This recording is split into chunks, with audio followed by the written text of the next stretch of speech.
भुवः स्वः तत्सवितुर्वरेण्यं भर्गो देवस्य धीमहि धियो यो नः प्रचोदयात्।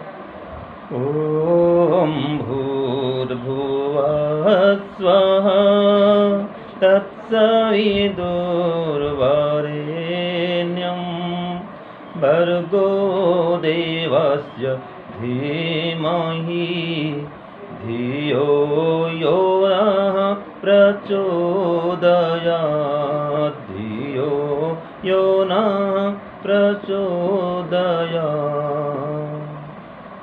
सबको सादर नमस्ते जी।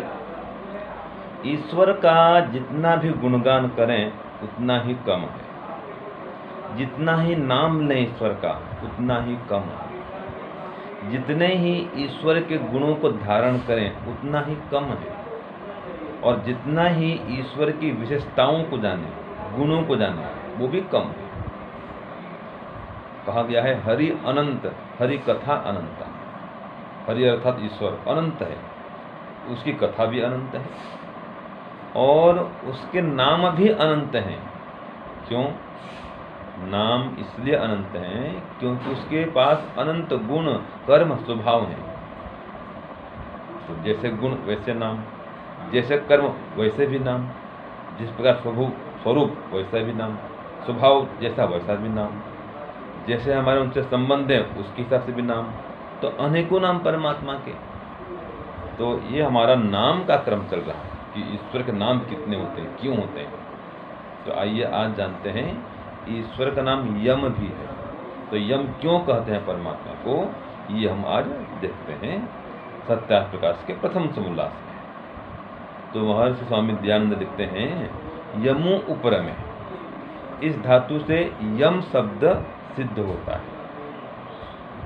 यह सर्वान प्राणिनो नियच्छति स यम, अर्थात जो सब प्राणियों के कर्मफल देने की व्यवस्था करता और सब अन्यायों से पृथक रहता है, इसलिए परमात्मा का नाम यम है। तो ईश्वर को यम क्यों कहते हैं? तो स्वामी जी ने लिख दिया कि जो सब प्राणियों के कर्मफल देने की व्यवस्था करता है, अर्थात जो भी जैसा कर्म करता है उसको उसी के हिसाब से फल देता है। कभी माफ नहीं करता परमात्मा। कोई बुरा काम करे और बोले कि हे परमात्मा मुझे क्षमा कर दो, क्षमा नहीं परमात्मा बात, न्याय है। दया तो है, लेकिन दया का स्वरूप क्या है? वो दंड देकर सुधारता है और दया करता है कि ऐसे का मत करना। उसके बुरे कर्म करने की प्रवृत्ति को नष्ट कराता है दंड दे करके, वो इसकी दया ही है। तो ईश्वर के द्वारा दंड देना क्या है? उसकी दया है, उसका न्याय है। तो परमात्मा को यम इसलिए कहते हैं कि वो अन्याय से स्वयं तो पृथक रहता ही है, दूसरों को भी अन्याय से पृथक करता है। और कैसे करता है? पशु पक्षी बनाता है वो। कोई कहते हैं देखो इतना अन्याय बढ़ रहा है, अधर्म पाप बढ़ रहा है, हिंसा बढ़ रही है, या आतंकवादी इतना बढ़ रहे हैं, और परमात्मा कुछ नहीं करता है। तो परमात्मा करता है, जरूर करता है, निश्चित करता है, समय आने पर करता है। जितने आतंकवादी हैं ये सब पशु पक्षी बनते हैं, पेड़ पौधे कौन बन रहे हैं? ये सब आतंकवादी तो बनते हैं। तो परमात्मा के पास न्याय है, वो ऐसा दंड दे रहा है कि वो अपराध करना छोड़ ही देंगे, कर ही नहीं पाएंगे अपराध। तो पेड़ पौधे बना देगा, बस अगर खड़े रहो। ये परमात्मा का दंड है। तो इस प्रकार परमात्मा उनके अपराध को रोकता है और उन पर दया भी करता है। तो इस प्रकार परमात्मा का नाम यम है। तो एक जगह मंत्र भी आता है ना, शन्नो मित्रः शं वरुणः शन्नो भवत्वर्यमा शन्न इंद्रो बृहस्पतिः शन्नो विष्णुरुक्रमः। यहाँ पर शब्द आया अर्यमा। इस मंत्र में क्या कहा परमात्मा? अर्यमा कहा। तो अर्यमा माने यम, जो सब पर नियमन करता है, सबको अपने नियंत्रण में रखता है और सभी को कर्मानुसार फल देता है, पक्षपात नहीं करता। और जितना कर्म उतना ही फल देता है, न कम न अधिक। जैसा कर्म वैसा ही फल देता है, न्याय से फल देता है। तो परमात्मा कर्म फल का प्रदाता है, तो परमात्मा को यम कहा जाता है। हम जो संसार में देख रहे हैं ना जी, कोई सकलांग है, कोई विकलांग है, कोई दिव्यांग है, कोई गलितांग है, कोई निर्धन है, कोई झोपड़पट्टी में रहता है, कोई एकदम गरीब मजदूर परिवार में जन्म लिया है, और कोई महल में जन्म लिया है, कोई बहुत धनवान घर में आया है, बहुत रूपवान, बलवान, बुद्धिमान, ऐश्वर्यवान, इस रूप में पैदा हुआ है। ये क्या है? ये कर्मों का फल है। एक ही समय में दो बच्चे पैदा होते हैं, एक गरीब एक अमीर। क्यों? एक कर्मफल का सिद्धांत है कि बुरा काम करने पर गरीब घर में जाओगे, निर्धन परिवार में, और अच्छे कर्म करने पर धनवान परिवार में, धार्मिक परिवार में, धर्मात्मा के यहाँ जन्म होगा। ये परमात्मा की न्याय व्यवस्था है, क्योंकि वो यम है। तो इस प्रकार से हम परमात्मा को यम रूप में जाने माने और उसकी उपासना करें, ध्यान करें और पाप से पृथक रहें। ओम शांति ओम शम। सबको सादर नमस्ते जी।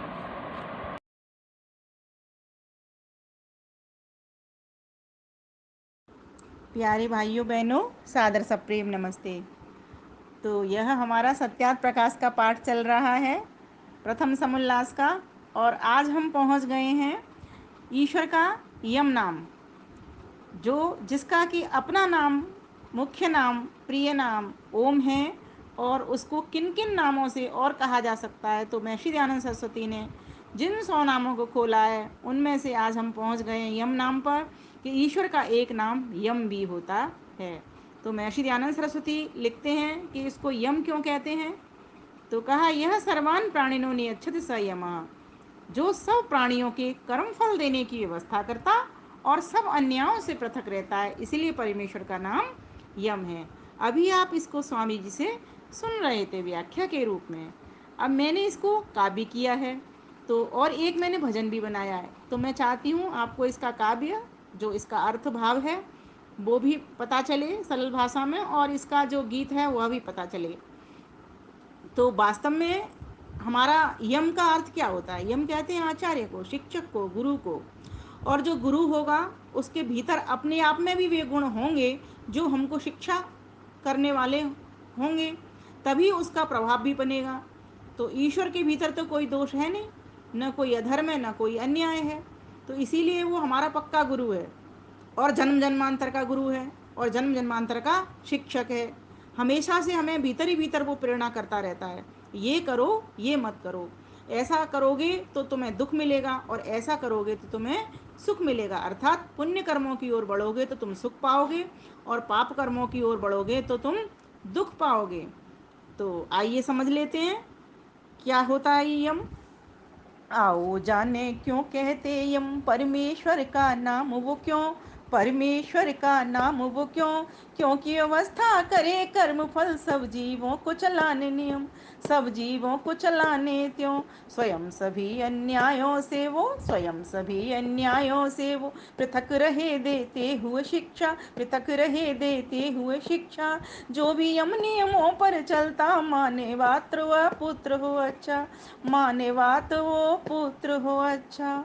आओ ऐसे यमाचार्य को, आओ ऐसे यमाचार्य को जीवन में हम वर्ण करें, जीवन में हम वर्ण करें, करें नहीं अन्याय कहीं पर, करें नहीं अन्याय किसी पर, चरण आचरण शरण गहे, चरण आचरण शरण गहे। तो उस परमात्मा के स्वरूप को अगर हमने वर्ण कर लिया तो हम अन्याय से हमेशा के लिए पृथक हो जाएंगे, क्योंकि हम जैसा कर्म करते हैं वैसा ही हमें उस कर्म का फल वो परमेश्वर देता है। ऐसी उसके यहाँ व्यवस्था है, किसी की रिश्वत वहाँ पर नहीं चलती। मेरे दाता के दरबार में सब लोगों को खाता, मेरे दाता के दरबार में सब लोगों का खाता, मेरे दाता के दरबार में सब लोगों का खाता। जैसे जिसके भाग्य में होता वैसा ही वो पाता, मेरे दाता के दरबार में सब लोगों का खाता। नहीं चले उसके घर रिश्वत, नहीं चले चालाकी, नहीं चले उसके घर रिश्वत, नहीं चले चालाकी, उसके अपने लेन देन की रीत बड़ी है बाकी, पुण्य की बेड़ा पार करे वो पाप की नाव डुबाता, मेरे दाता के दरबार में सब लोगों का खाता, मेरे दाता के दरबार में सब लोगों का खाता। आपने ये भजन सुना ही हुआ है सभी ने, इसलिए आगे ना कहूँगी, लेकिन बात यही है कि वो परमेश्वर ही ये धर्मराज है, वो परमेश्वर ही यम है, कोई उससे अलग सत्ता नहीं है। उसकी विशेषताओं के कारण उसके भीतर अनंत गुण कर्म स्वभाव वाली विशेषताएं, वैसे ही वैसे उसके नाम बन जाते हैं। दयालु होने से दयालु कहलाता है वो, है ना, कृपालु होने से कृपालु कहलाता है, सच्चिदानंद होने से सच्चिदानंद, जैसे जैसे उसके गुण कर्म स्वभाव में ठीक उसी तरीके के उनके नामों से हम संबोधित करते जाते हैं, और जिसको जो लाभ उस परमेश्वर से लेना होता है उसी के नाम का वो जप करता है, व्यक्ति उसी के नाम का जप करता है। जैसे अगर हमको चाहते हैं कि हम अन्याय से दूर रहें तो हम उसके अर्यमा आदि नामों का वर्ण करें, उसका जप करें, ओम अर्यमा, ओम यमः, इस तरह से हम जप करें तो हम अन्याय से पृथक हो जाएंगे। जप का मतलब मुख से उच्चारण तो करें ही, मनन में भी चिंतन करें कि मुझे अन्याय से दूर रहना है, मुझे किसी भी प्रकार का पाप नहीं करना, अधर्म नहीं करना, क्योंकि उसकी सजा मिल करके ही रहती है। ये शास्त्र कहते हैं अवश्यमेव भोक्तव्यम कृतम कर्म शुभाशुभम, शुभ और अशुभ किए हुए कर्मों का फल बेकार नहीं जाता, वो मिलकर के ही रहता है, निश्चित मिलता है। तो इस प्रकार से एक भजन और भी था, बहुत ही सुंदर भजन था, वो भी हम गाया करते थे पहले, उसकी कुछ पंक्तियां सुना करके अपनी वाणी को विराम दूंगी।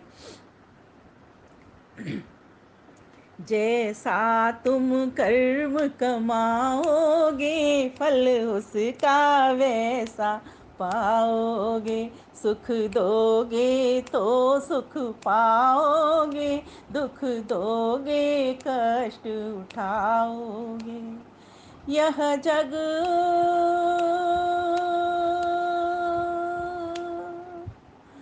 जो बोगे सो काटोगे, बद से तो मिलेगी बदनामी, करने की यश फल पाओगे, बद से तो मिलेगी बदनामी, करने की यश पा जाओगे। जैसा तुम कर्म कमाओगे वैसा फल उसका पाओगे। ये जग कर्मों की खेती ही तो है, जैसा हम बोते हैं वैसा ही हम इसमें से काट लेते हैं, जैसा कर्म होता है उसी के अनुसार हमको उसका फल वो प्रदान करता है। और वही व्यक्ति के भीतर ताकत होती है जो स्वयं उससे दूर रहता है गलत काम से। तो परमेश्वर तो दोषों से, समस्त दोषों से रहित है, और किन से भरा हुआ है वो, शुभ गुणों से भरा हुआ है। उसके जितने भी अनंत गुण कर्म स्वभाव हैं वे सभी की सब शुभ हैं, और उनका हमको सभी को लाभ लेना चाहिए। ऐसा बड़ा गुरु कोई हो नहीं सकता जिसके सभी नामों में हमारे लिए शिक्षा हो। तो ऐसा परम पिता परमेश्वर हम सब के लिए सेवनीय तो है ही, उपासनीय भी है, उसका ही हमें उपासना करनी चाहिए।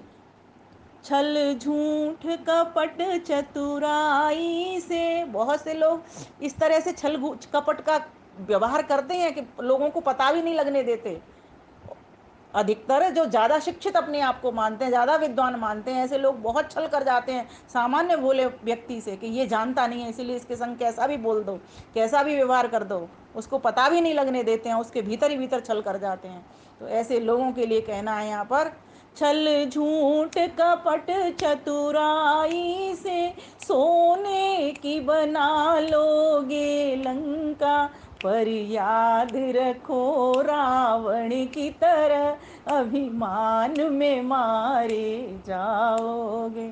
सुख दोगे तो सुख पाओगे, दुख दोगे कष्ट उठाओगे, दुख दोगे कष्ट उठाओगे। नर तन को पाकर भी सेवक कुछ नेक कमाई कर न सके। हाँ हाँ, नर तन को, नर तन को पाकर भी सेवक कुछ नेक कमाई कर न सके, तो फिर से 184 में जन्मों तक धक्के खाओगे। सुख दोगे तो सुख पाओगे, दुख दोगे कष्ट उठाओगे। तो इस प्रकार से परमपिता परमेश्वर की हमारे लिए आज्ञा है, उपदेश है, उसका संदेश है, निर्देश है कि जैसा मैं हूँ तुम वैसा बनो, तभी तो मुझसे मिलन होगा। जहाँ समान गुण कर्म धर्मिता होती है वहीं वो वस्तुएं मिला करती हैं आपस में। तो चेतन से चेतन तभी मिलेगा, उस परमानंद से भी हम लोग जीवात्माएं तभी मिल सकती हैं जब हम वैसे गुण कर्म स्वभाव को अपना बनाना शुरू कर दें, समस्त अन्याय से पृथक रहना शुरू कर दें। क्यों हम देख लें सामने इस लूली लंगड़ी दुनिया को। सांख्य दर्शन में सूत्र आता है ना, कितना सुंदर सूत्र, कल मैंने लिख के भी भेजा था, कर्म वैचित्र्य सृष्टि वैचित्र्यम। इसको देखें कि पुरुष के विविध कर्मों के होने के कारण ही सृष्टि में विविधता है। सभी तरह अलग अलग तरह के कर्म करते हैं, उसके कारण कोई सुखी अवस्था में चोले को धारण करके आ जाता है, तो कोई दुखी अवस्था में पड़ा रहता है, भोग योनि में ही पड़ा रहता है। कोई पशु पक्षी बन जाता है तो कोई मनुष्य बन जाता है। किसी को कम दुख मिलते हैं तो किसी को कम सुख मिलते हैं। नाना प्रकार की सृष्टि ये दिखाई देने में लग रही है। कोई व्यक्ति लूला लंगड़ा अंधा, कोई बहरा गूंगा, तो कोई पशु, कोई पक्षी, है ना, कोई कीट पतंग इत्यादि जितने भी जीव जंतु मनुष्य आदि तरह तरह के रूप रंगा से यह जो भरा हुआ चेतन जगत है, जीवों के सब विविध कर्मों के ही कारण ईश्वर से निर्मित है। न्यायकारी वो परमेश्वर सभी जीवों के उनके कर्मानुसार चोला धारण करवाता है। यह सब विचित्र सा दिखता संसार जीवों के शुभ अशुभ कर्मों के ही परिणाम स्वरूप है। बताए संसार को देख करके, इसमें नाना प्रकार की योनियों को देख करके हमको ये पता लगा लेना चाहिए कि किस चोले में कितना सुख दुख, हम किस में अधिक। सभी प्राणी मनुष्यों को छोड़कर मनुष्य से निम्नतर हैं। किसी के पास मनुष्य जैसी न तो बुद्धि है, न वाणी है, न पाणी है, जिसके बल पर वह उत्तम कर्म कर सके। इसीलिए अगर हम पुनः मनुष्य जीवन में आना चाहते हैं जिसमें और प्राणियों से कम दुख हैं, दुख तो हैं क्योंकि चोला है तो दुख है, जन्म है तो दुख है, उसका जन्म का भी करना विद्या है। लेकिन अगर हम चाहते हैं कि मनुष्य भी बन सकें तो कम से कम 50% कर्म तो हमारे पुण्य वाले होने चाहिए। मनुष्य ही एक ऐसा प्राणी है जो उभय योनि का प्राणी है। वह बुद्धिगत कर्म करके दोनों लोकों का अर्थात इस लोक का और परलोक का भी सुख प्राप्त कर सकता है। अतएव मनुष्य को इस विविध संसार को देखकर अपनी वास्तविकता को पहचानना चाहिए, अपने इस मनुष्य देह के मूल्य को पहचानना चाहिए और ईश्वर की उपासना करते हुए, निष्काम कर्म करते हुए उस परमात्मा में प्रतिष्ठित रहना चाहिए, उसके गुण कर्म स्वभाव में प्रतिष्ठित रहना चाहिए। तो इस प्रकार से जो व्यक्ति अपने आप को अन्याय से पृथक कर लेता है, समझो वह यम का ही वर्ण कर रहा है, यम की ही शरण में पहुंचा हुआ है। क्यों? क्योंकि वह ईश्वर अन्याय से पृथक है। यह बात समझने की है। तो हम सभी चाहते हैं कि हमको किसी प्रकार का कोई दुख नहीं मिले, तो उस परमात्मा के गुण कर्म स्वभाव को वर्ण करना प्रारंभ कर दें। धन्यवाद।